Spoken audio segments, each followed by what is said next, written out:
Well, hey there, guys. Oh,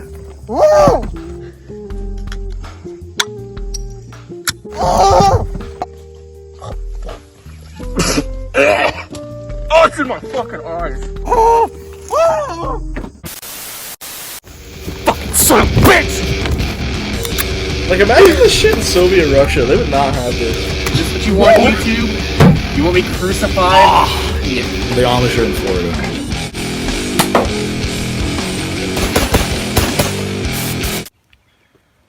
Hello, I'm Mediocre Montgomery, and today...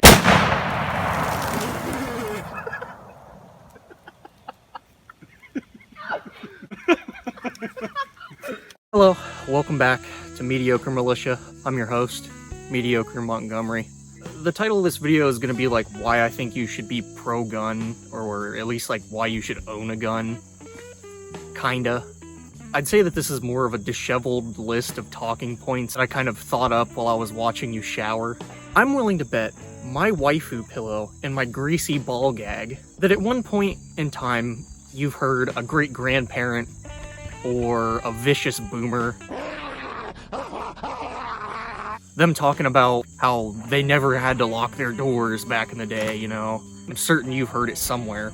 Before 1934, with the National Firearms Act, you could walk down to the hardware store and legitimately pick up a box of dynamite or a brand new Thompson submachine gun right off the wall and, you know, go home with it. You know, people were trusted with that sort of thing back then. This might be a long shot, but maybe that's one of the reasons why no one felt the need to lock their doors back then. Because Old Man Matthew had a Browning 1919 bolted down to the foot of his bed like a fucking savage, just waiting for someone to fuck around and find out, you know? And people probably assumed like, oh, well, I don't really want to get my dome opened. Now, is this a strong argument for more guns equals less crime? Probably not, but the more I thought about it, I think it's something to consider, maybe. Moving on.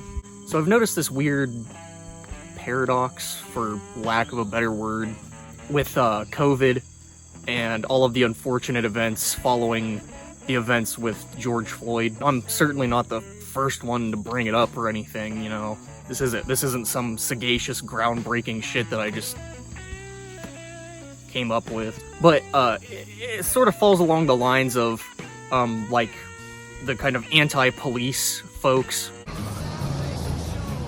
I'll kill you, fucking pig! Oh no.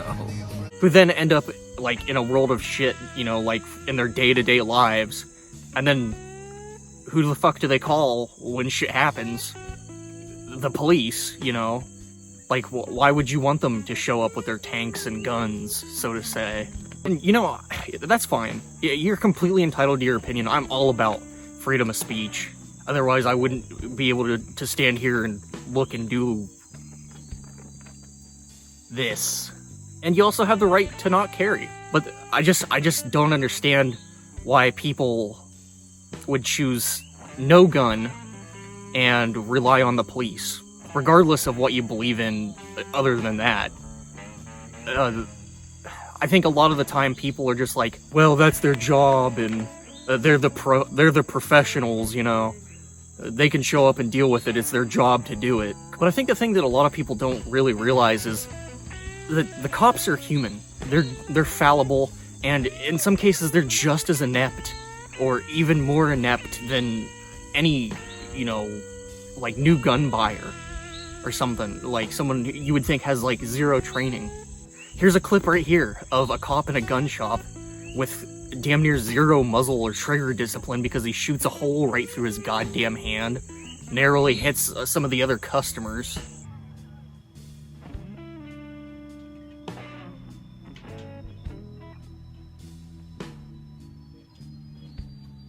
My point is that you shouldn't rely on others when shit goes down. And I mean, keep in mind, like, you call the police and they show up to a crime. When if you are armed, you can stop a crime from even happening. Which I think is a pretty valid argument for why you should carry a gun. From a human being, as inhuman as I probably look right now, Or haunting. You will die alone. as a human being to another human being, try a gun and get training, because training is the most important aspect of all of it. And if you don't like it, you can always sell it. And a lot of people don't like the idea of having to pull the trigger. And it's unfortunate that in a lot of cases you probably would have to pull a trigger. But here's a clip of a dude using one of the fucking demonized, evil AR-15s.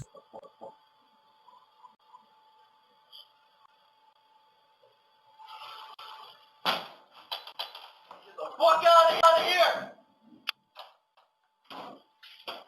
Here, He didn't even have to fire a shot, and he deterred two goons kicking his fucking door in. They knew what was coming if they took another step into that household. I'm imploring you guys because in the past 6 months alone, I've watched an entire country rip itself apart over toilet paper and skin color. Not to mention COVID. You know, like, who knows what's coming? you tell them I'm coming! And hell's coming with me, you hear? Hell's coming with me! Next month, aliens. While people like Piss Morgan can lose sleep over the thought of someone fucking owning a handgun.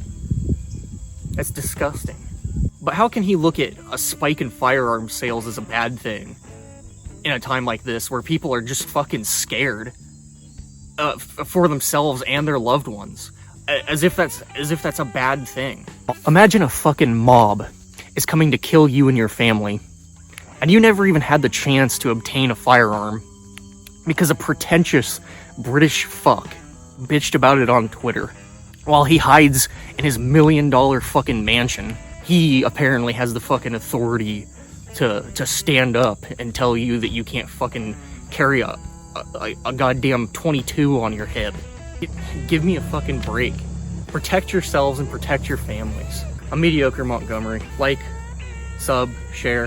If you think I'm a fucking moron, leave a hateful comment. Deuces.